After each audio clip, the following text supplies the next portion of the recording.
Assalamualaikum warahmatullahi wabarakatuh. Waalaikumsalam warahmatullahi wabarakatuh. Selamat pagi anak-anak. Pagi, Pak. Pak. Ya, sebelum Bapak ke materi, kita berdoa terlebih dahulu ya. Tolong Mas Hermawan disiapkan terlebih dahulu. Baik Pak, siap gerak. Doa dimulai. Selesai. Oke. Sebelum itu Bapak absen terlebih dahulu.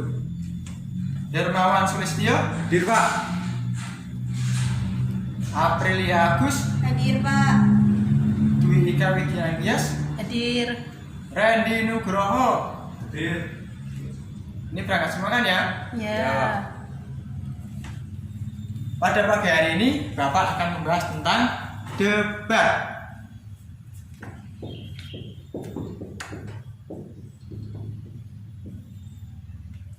Ada yang mengetahui apa itu debat?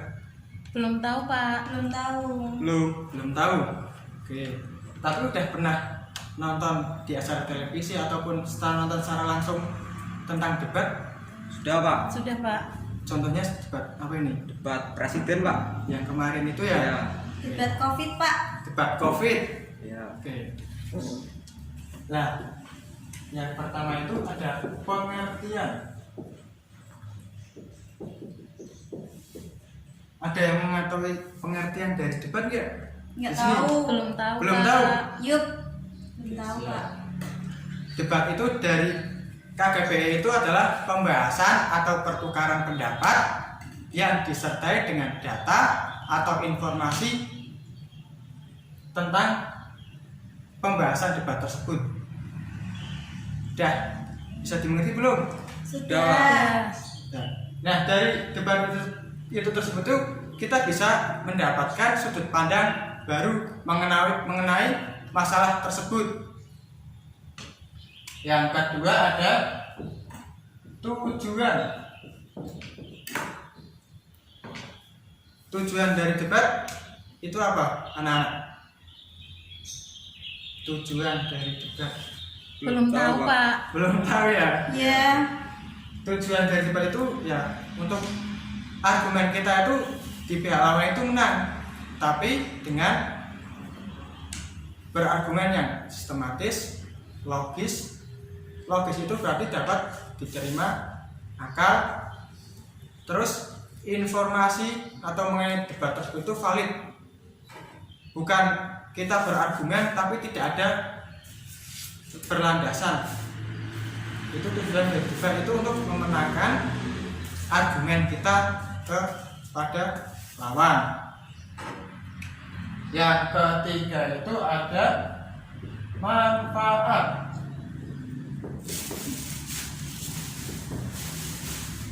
Manfaat dari debat itu apa? Nah, Untuk melatih berbicara Pak. cerdas sekali Mas Hermawan.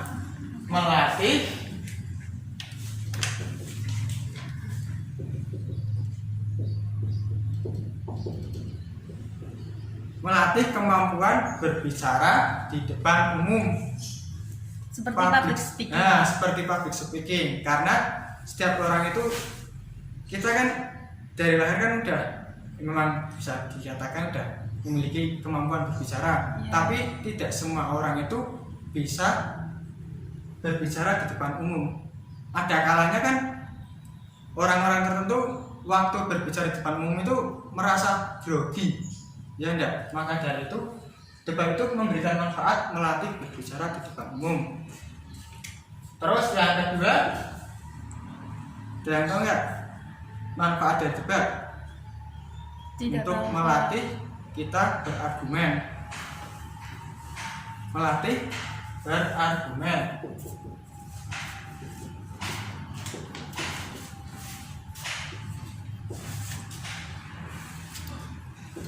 Yang ketiga, Tidak tahu, Pak. Belum tahu Pak. belum tahu. Iya. Agar kita itu mampu menghargai pendapat orang lain. Bukan hanya kita yang ingin berbicara terus menerus, tapi kita juga harus memberikan waktu untuk agar lawan kita itu berbicara. Terus juga harus menghargai pendapatnya. Nggak semena-mena kita mengejudge bahwa wah pendapat dia salah, nggak seperti itu.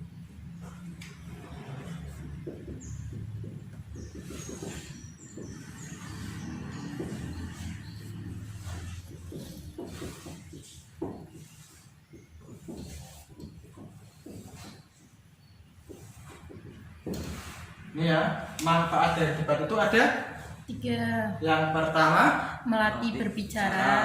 yang kedua, Melatih berargumen. yang ketiga. Melatih menghargai pendapat orang lain. Terus ada pengertian, tujuan, dan manfaat. Yang keempat itu unsur-unsur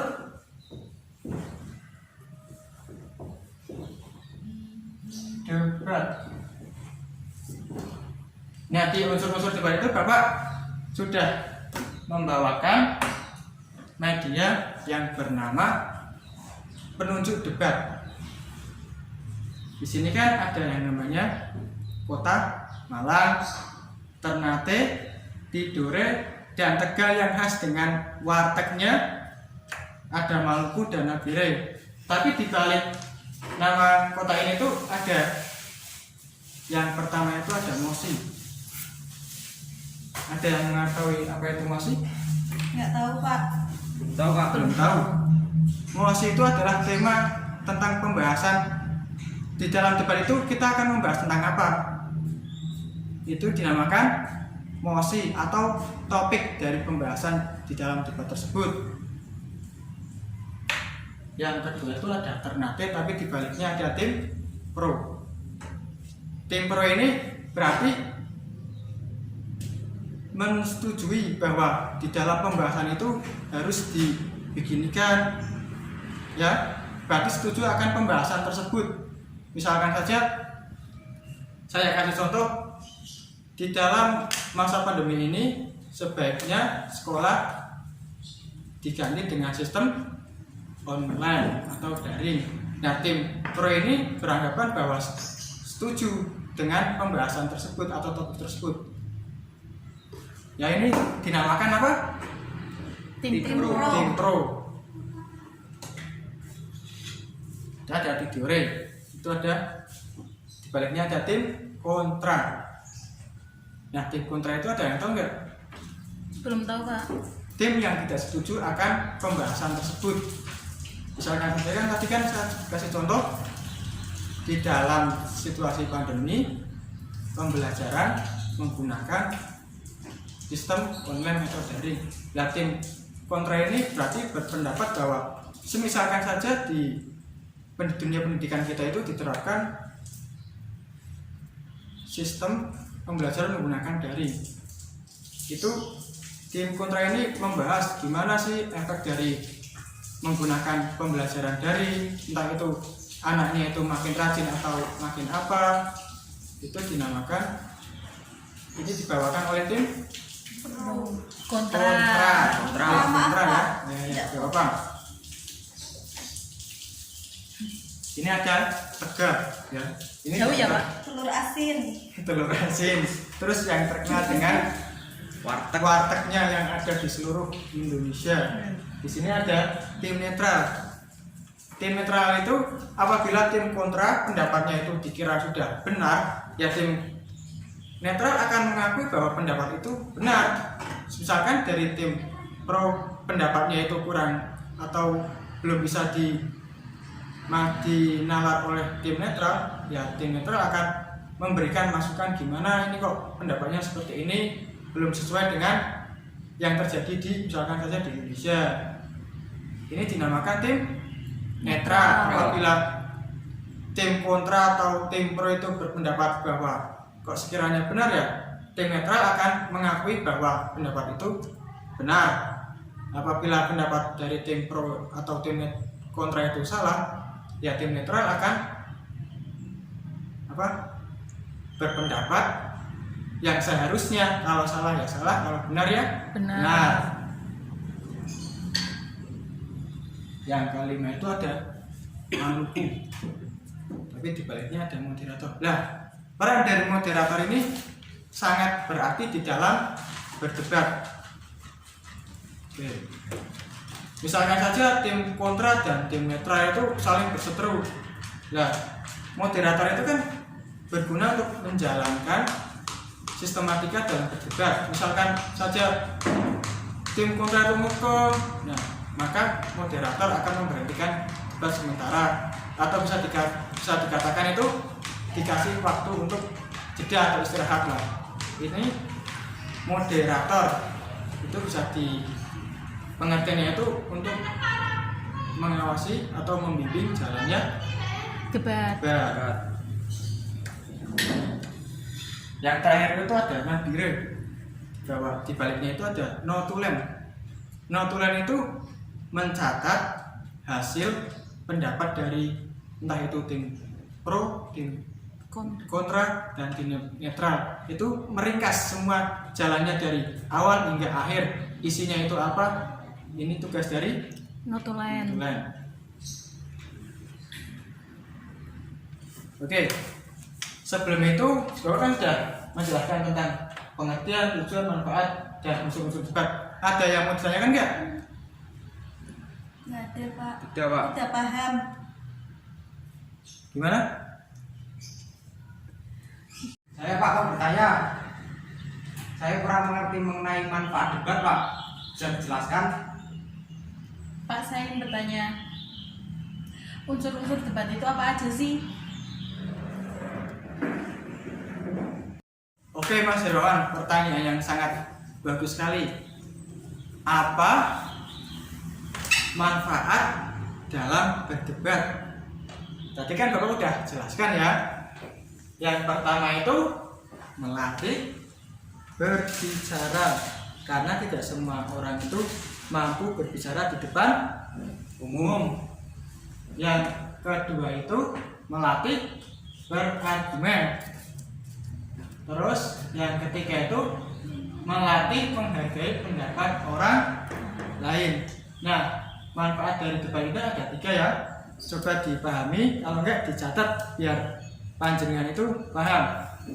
Terus untuk pertanyaan dari Mbak Dwi kan unsur-unsur debat. Iya. Yang pertama itu ada mosi, topik atau tema pembahasan dari suatu debat.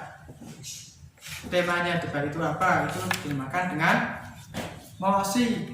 Yang kedua ada tim pro atau tim yang setuju dengan tema tersebut. Terus yang ketiga ada tim kontra. Tim kontra ini berarti tim yang tidak setuju dengan topik atau pembahasan itu tersebut. Ya, argumennya itu mengenai misalkan saja apa saja yang efek samping atau dampaknya. Terus yang keempat itu ada tim netral. Tim netral itu berarti tidak memihak, entah itu dari tim kontra maupun tim Not. pro. Iya. Berarti tim netral itu apabila pernyataan dari tim kontra itu sesuai, maka tim netral akan berpendapat bahwa pernyataannya itu sudah benar. Apabila belum bisa dimengerti, maka tim netral akan menyanggah jawaban dari salah satu tim tersebut. Terus yang kelima itu moderator. Moderator itu bertugas untuk mengatur jalannya debat dari awal hingga akhir. Yang keenam itu ada notulen.